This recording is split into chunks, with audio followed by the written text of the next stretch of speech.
Now he's a large, powerful bird and he's got quite an appetite. I got him when he was a baby, when he was very young. He was about 10 days old. He was just a little wall of fluff. And as he grew, his appetite increased. He eats a lot of food. One day he ate 14 mice in one day. And I don't mean all throughout the day. I mean in one meal, 14, one right after the other. So he's done rather well, so I'm going to give him one more and put him back in his box. I'm going to talk a little bit about the two birds you see behind me, the hawk and the falcon.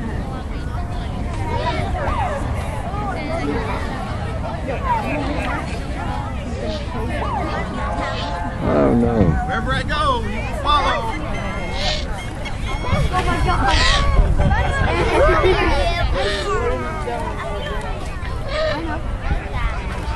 I'm out.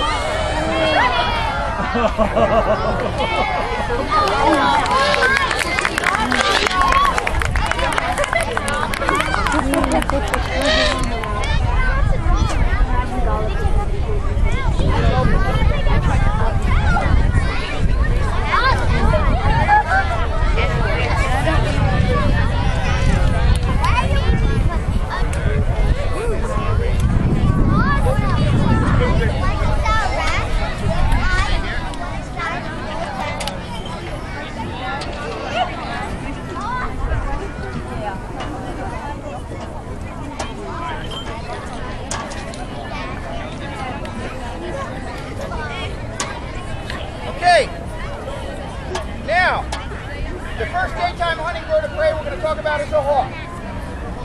Now, like the owls, there are many, many species of hawk found all around the world.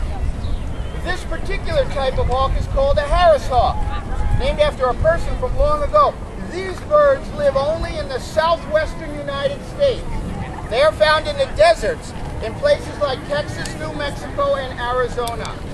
You can see he's rather camouflaged brown to blend into the desert. Now, hawks do the same job that the owls do, only when the owl hunts by night, the hawk hunts by day. Balance of nature. The job of the predator needs to be done around the clock. So, this particular hawk, you'll notice he's wearing something on his head. That's called a hood. The hood is a falconry tool. First, let's talk a little bit about falconry. Falconry began over 4,000 years ago. Long ago, people depended on these birds for food. Long ago, today we have it easy. You just go to the store or the restaurant, you can buy whatever you want. Long ago, there were no stores, and there were no restaurants, and if you wanted to eat, you had to be a hunter to eat without. Well, this was one of man's first hunting partners. They catch certain things, like this bird would catch things like squirrels and rabbits. Well, if I train this bird to work together, we work as a team. We go out into the field, into the forest. I release the hawk. He goes up into a tree and begins hunting as he would naturally. He depends on me to help him find the prey.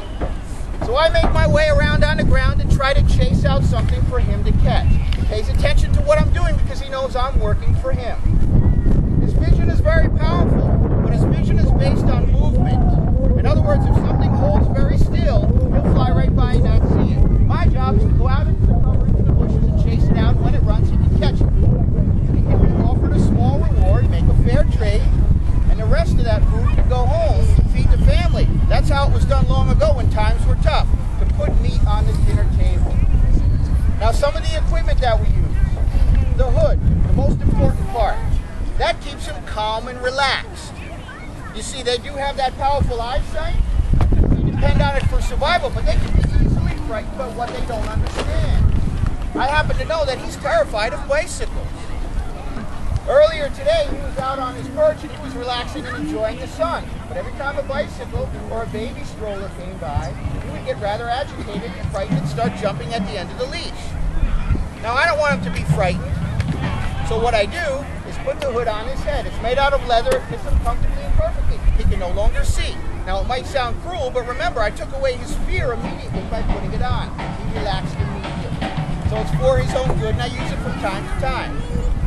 Now, leather straps around their legs. They all wear these. These are called jesses. That's simply, they fit comfortably around his ankles so I can attach him to the leash when I'm handling him on my glove for safety. He's got a bell on his leg. When he flies around out out there getting his exercise, he can disappear from sight. If he flies off into the forest, I might lose sight of the bird. Well, if I lose sight of the bird, I can always know where he is by listening closely for the ringing of that small bell. Now, he gets a lot of exercise. It's important that he gets exercise on a daily basis for health. It's important just the way it is for you. But he has to be able to survive. So he needs speed and strength and endurance. So during daily training, I fly him and I give him things to chase and catch. Good practice, kind of like an athlete in training. So that's what I'm going to do with him in a few moments. You're going to get to see him chase something and catch it on the ground. And what I have for him to chase and catch is actually in my bag. Now when I mention hunting certain things that you could hunt and catch with a hawk are like squirrels and rabbits. So guess what I have in my bag? How about a rabbit? There it is. Horse's bait. Not a real rabbit. Not everybody wants to see a hawk catch a rabbit, I understand that, but if I want to train the bird to do that, I should use something that looks like one. So this is just a fake rabbit, an imitation. This is just an old piece of fur, sewn together nice and soft, long floppy ears. It's called a lure, to lure the bird. You know, if you have a dog at home and you throw a ball or a stick or something for him to chase, it's a little game. He gets good exercise. This is simply the game I play with the hawk to give him proper exercise. I attach a reward to the lure. I hide it in my bag. When I release the hawk and he goes up into a tree, I take a walk around, he follows me wherever I go. I throw the lure on the ground, I drag it across the ground. His job is to catch the running rabbit. And when he swoops down to catch it, I can pull it away and hide it in my bag and make him chase it over and over again. Because the more exercise he gets, the better he becomes. And then he's given a reward, he eats his meal the same way he would eat that meal if he could eat the real thing in the wild. Okay, now we're going to have a look at our falcon.